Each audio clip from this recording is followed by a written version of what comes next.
அஸ்ஸலாமு அலைக்கும் வரஹ்மத்துல்லாஹ். தமிழகத்தினுடைய தேர்தல் களம் பரபரப்பாக போய்கொண்டிருக்கக்கூடிய சூழல்ல ஒவ்வொரு சட்டமன்ற தொகுதியிலையும் போட்டியிடக்கூடிய வேட்பாளர்கள் அவர்கள் ஏற்கனவே முன்னாடி சட்டமன்ற உறுப்பினர்களாக இருந்திருப்பாங்க, சிலர் முன்னாள் அமைச்சர்களாக இருந்திருப்பாங்க, இப்போ புதிதாக களத்தில் வந்து போட்டியிடக்கூடியவர்களும் இருக்கிறாங்க.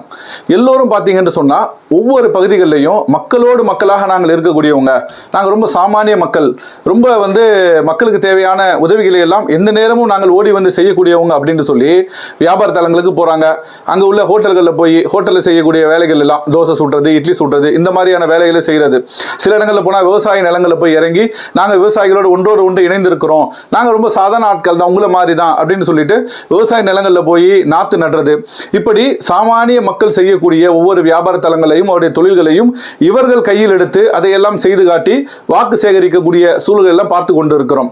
ஆனால் இதுவெல்லாம் இந்த தேர்தல் நெருங்கக்கூடிய நேரத்தில், தேர்தல் பிரச்சார களத்தில் தான் இது போன்று சட்டமன்ற உறுப்பினர்களையோ அமைச்சர்களையோ அல்லது முன்னாள் சட்டமன்ற உறுப்பினர்களை நம்மால் பார்க்க முடியும். ஆனால் தேர்தலுடைய முடிவு வந்த பிறகு, மே 4ஆம் தேதி தமிழகத்தில் தேர்தல் முடிவு வந்த பிறகு இது போன்று வேலைகள் செய்யக்கூடியவர்களாக நீங்கள் சட்டமன்ற உறுப்பினர்களையோ அமைச்சர்களையோ பார்க்க முடியாது. முன்னாடி இருந்தக்கூடிய மக்களையும் பார்க்க முடியாது, கீழ்நிலையில் உள்ள தலைவர்களோட இந்த மாதிரி பார்க்க முடியாது. என்னென்னு சொன்னால் இது மக்களை ஈர்ப்பதற்காக தேர்தல் களத்தில் இது ஒரு யுக்தியாக பயன்படுத்தப்படுகிறது.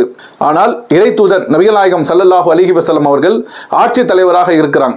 அவர்கள் ஆட்சி தலைவர் என்று சொன்னால் அவர்கள் மரணிக்கக்கூடியவரை அவர்கள் தான் அந்த ஒட்டுமொத்தமான நிலப்பரப்புக்கும் அவர்கள் தான் ஆட்சி தலைவர். அப்படி மக்களால் ஏற்றுக்கொள்ளப்பட்ட அந்த தலைவருடைய வாழ்க்கை எப்படி இருந்தது? தேர்தல் கால நேரம் மாதிரி மக்கள் எல்லாம் நம்மளை ஆதரிப்பதற்கு அவர்களை போய் நம்ம என்ன செய்யணும், அவர்கள் பிடித்த மாதிரி ரொம்ப எளிமையாக காட்டிக்கொள்ள வேண்டும் என்பதல்ல. நபிகள் நாயகம் ஸல்லல்லாஹு அலைஹி வஸல்லம் அவர்கள் ஆட்சி தலைவராக ஆன பிறகும் சரி, அதற்கு முன்பும் சரி, இயல்பாக மக்களோடு மக்களாக பழகக்கூடியவர்களாக தான் அவர்கள் வாழ்ந்திருக்கிறார்கள். சில நேரங்களில் சந்தர்ப்பங்களில் ஒரு மனிதர் நபிகள் நாயகத்தை சந்திக்க வருகிறார்.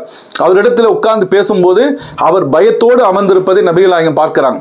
அவர் சொல்றாங்க, முதலில் அமைதியாக இரு, பயப்படாத, நான் உலர்ந்த இறைச்சியை சாப்பிட்ட பெண்ணினுடைய மகன்தான், அதனால் நீ ரொம்ப யதார்த்தமாயிரு என்று சொல்லி நபிகள் நாயகம் அந்த மனிதரை ஆஸ்வாசப்படுத்திய நிகழ்வுகளை பார்த்திருக்கிறோம்.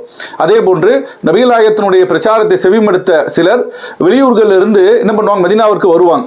வந்த மக்கள் அந்த கூட்டத்தில் பார்ப்பாங்க, நபிகள் நாயகமும் இருப்பாங்க, தோழர்களும் இருப்பாங்க. அந்த சபைக்கு வரக்கூடிய அந்த புதிய மனிதர் கேட்பாராம், ஐயுக்கு முகமது, உங்களில் யார் முகமது என்று கேட்பாராம். அப்பொழுது அந்த மக்கள் சொல்வார்கள், இதோ இருக்கிறாங்களே இவர்கள் தான் என்று அடையாளப்படுத்தினாலே தவிர நபிகள் நாயகம் அவர்கள் ஆட்சி தலைவர் என்று சொல்லி தனிமைப்படுத்திக் கொள்ளவில்லை.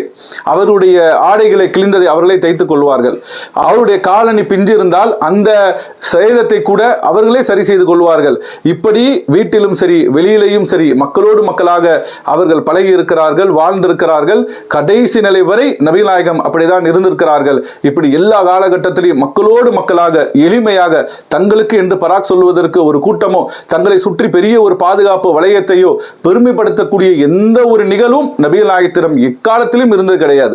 இப்படி எளிமையாக தன்னுடைய வாழ்நாள் முழுவதும் வாழ்ந்த தலைவரை போன்று யாரையும் பார்க்க முடியாது. அப்படி நீங்கள் பார்க்க வேண்டும் என்று சொன்னால் இது போன்ற தேர்தல் காலத்தில் பரபரப்பான அந்த குறுகிய 1-2 வாரங்கள்ல சில வேட்பாளர்களை நீங்கள் பார்க்கலாமே தவிர தங்களுடைய வாழ்நாள் முழுவதும் ஒட்டுமொத்தமாக எளிமையாக மக்களோடு மக்களாக வாழ்ந்து மரணித்த ஒரே தலைவர் இறை தூதர் நபிகள் நாயகம் ஸல்லல்லாஹு அலைஹி வஸல்லம் அவர்கள் மட்டும்தான்.